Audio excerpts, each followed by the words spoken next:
What is up, everybody, and welcome back to the Deep Dive Podcast DFS edition.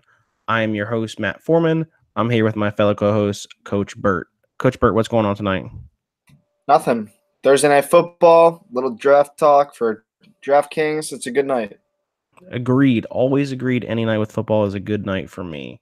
All right, so let's just let's get on with the frou-frou stuff. Brett, what do we got going on for some cheap QB plays this week? So everybody who listens knows we keep it under 5,000 for our deep dive. So obviously QBs under 5,000. It's always going to be slim pickings. I got CJ Beathard going up against Arizona. Yes, I know Arizona's defense. Their corners, obviously, anytime somebody's got Patrick Peterson, they're going to be good. But Beathard put up 300 yards last week against the Chargers, 2 touchdowns. Yes, he did throw 2 picks, but for the price and the way the game flow, I think, is going to go, where they're going to be passing a lot, especially little dump offs to Breida, and he can house one anytime. I don't think it's a bad pick for the price. No, I totally agree with Beathard there. I think I don't think he's I don't think he's gonna be as bad as he was last year. He's got some better weapons around him as well this year. He's got good when healthy as well too. So, or healthy-ish, I'd say. He'll probably play this week, but we'll see what happens with that. For my option, I'm going on the other side of the ball there. I'm gonna go with Rosen. He's only $4,700 this week. If he gets you 12 points from your QB spot with $4,700, I think you're pretty happy there. I don't think you're going to get 30 points out of him, but if you can get 12 to 18 points out of him for $4,700, I think you're pretty happy with that. He's got, like I said, he's got decent options as well too. We'll see what happens with Fitz, see if he can come out of his shell maybe this game. Christian Kirk's there, Chad Williams, Ricky Seals-Jones, and obviously DJ coming out of the backfield as well too. So he's got some decent options. San Francisco is actually 30th against the pass so far against this year. The DraftKings points against. So there's a little bit of hope there. Like I said, you're not hoping for 30 points, but if you can get 12 to 18 points out of him for that price, I think you're doing pretty well. Definitely. I totally agree with that. Let's move over to running backs. Brett, who are you have at running back this week? I think the obvious choice out of all of them here is Aaron Jones sitting at 4,300. Listen, Green Bay against Detroit. Detroit's 29th against running backs. Jones has flashed the first week he was back. Definitely flashed last week. Rodgers we also the video. Rodgers calling him just a dynamic playmaker, and they need to give him more touches.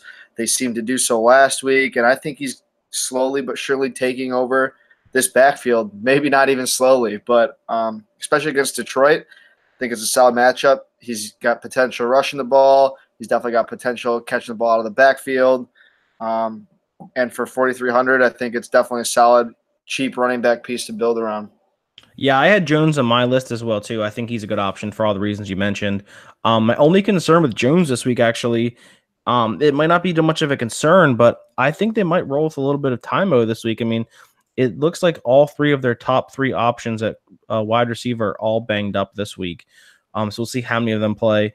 It looks like Cobb and Allison are both probably on the doubtful side of questionable, and then Adams pop up today on the injury report with the issue he's been dealing with, and McCarthy said we'll see what happens. So, I mean, at that point, the Packers are left with 3 rookie wide receivers as their starting options. So you could see Timo get more involved there. So we'll see, but I definitely do like Jones as well too. Detroit hasn't been great against the run again run this year. My player is going to be a big game script player, and that's going to be Derrick Henry. He's $100 more than Jones. I think the Titans are going to easily win this game against the Bills. So I would expect them to roll with Henry with a positive game script there. And Henry's done well in the games that he's been able to get the ball. So we'll see what happens with him. I mean, he'd be a great RB2 player or a semi-punt play at your flex position, but he could be good for 85 yards and a touchdown, and I think it'd be pretty good for his price there. As the resident Bills fan, I can tell you straight up, our run defense is trash. So would definitely agree with that. Brett, you have any more quick options at running back this week? Austin Eckler at 4,200 going against Oakland. listen, we know he's a change of pace back, but he's more than a change of pace back. In reality, he gets 10 touches there a week, basically, and against Oakland's defense that after they lost Mac got even worse than they were before, and the options to catch the ball out of the backfield for the cheap price. He's a good young cheap running back to build around in your lineup. Yeah, I definitely agree with Eckler. I just worry. I'm just worried about how much work he actually gets. I mean, he's been averaging about 10 touches a game, so we'll see what happens there. My other option would be Royce Freeman, going up against the Jets. That should be another positive game script there. I'm just going against positive game script guys. So even Vance Joseph even came out today and said he wants to get more work for Freeman after getting what do you have, 8 for 67, I think, but he didn't touch the ball in the fourth quarter this past week. So obviously when the coach wants to get you more work is obviously a good sign. The only concern with that one is that Denver has actually, I saw the stat today. I was reading the worksheet by Rich Rebar, which is a great reference manual for those who play DFS. Denver has lost 6 straight games played on the East Coast at 1 o'clock by a combined 16 points. So, which is crazy to think about.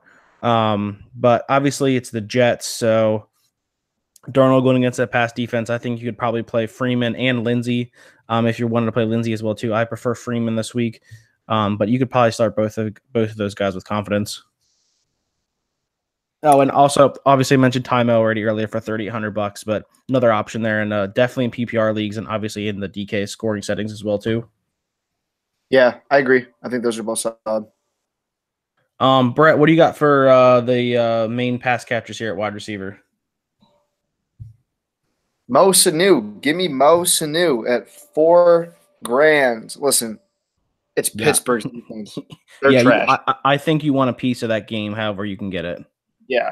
And I think he's probably the cheapest piece of that game you can get. For sure. And playing out of the slot.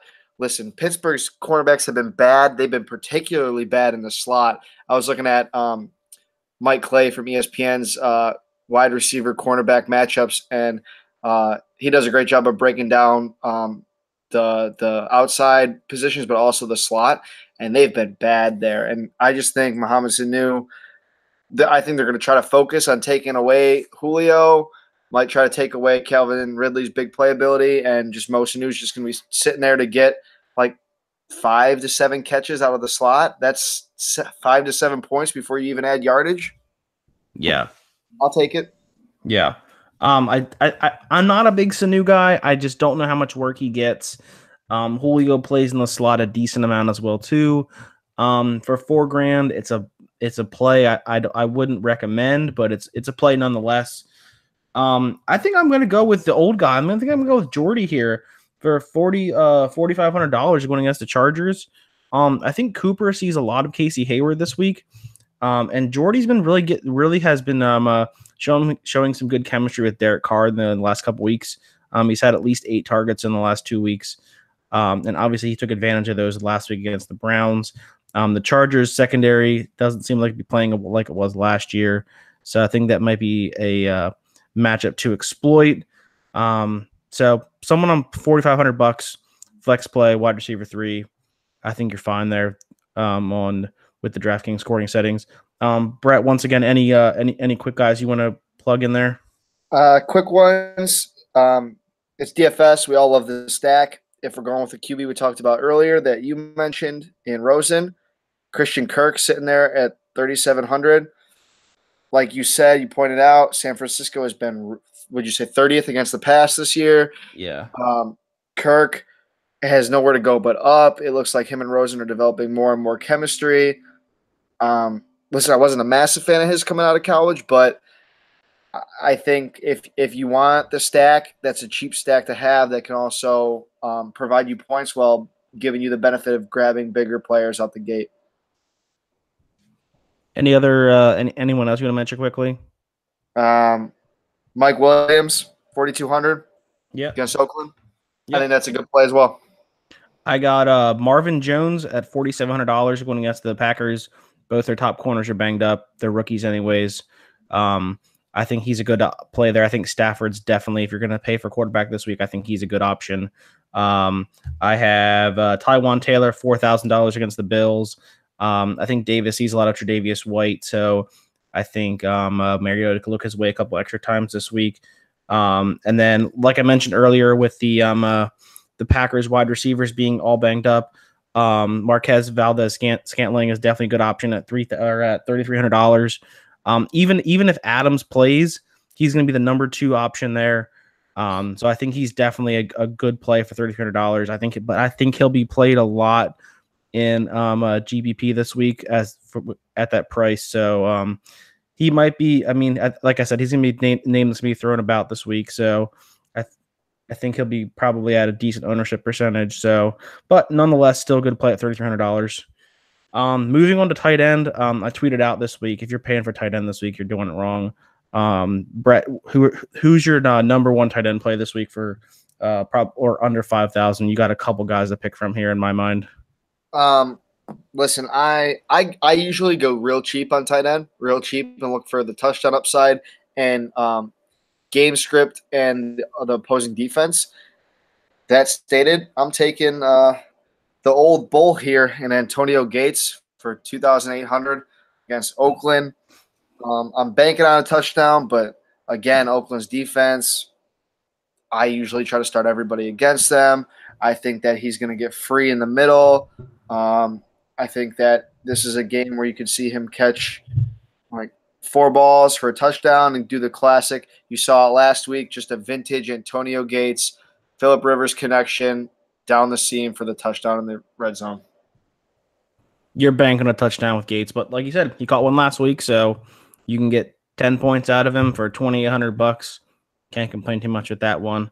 I think my tight end is probably the most expensive option of the players that I was looking at, but Vance McDonald at $3,700.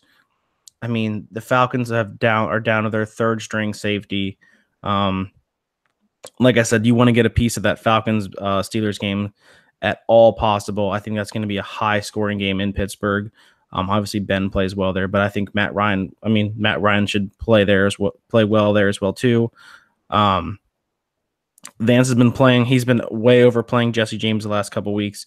I think he's probably safe to start as a streamer in season-long leagues, and probably he might even be safe to play the rest of the way out if he stays healthy. But I mean, he's $3,700. I mean, you can't beat that. He's been putting up great value the last couple weeks. Like I said, definitely get a piece of that game. I'll probably be playing at least 2 to 3 players in that and a decent amount of my lineups this week. Once again, Brett, any other tight ends you want to mention?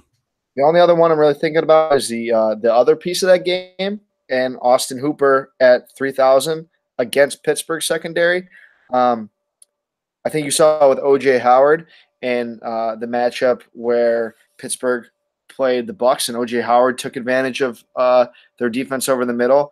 I think Hooper could do the same. I think it's either going to be Sanu in the slot or Hooper in the slot. One of those two is going to eat over the middle, in my opinion. Yeah, I think you're right. I think one of those guys has a decent game, and I'd rather bet. I think I'm more willing to bet on Hooper, but I could be wrong. I had Hooper down on my list as well too.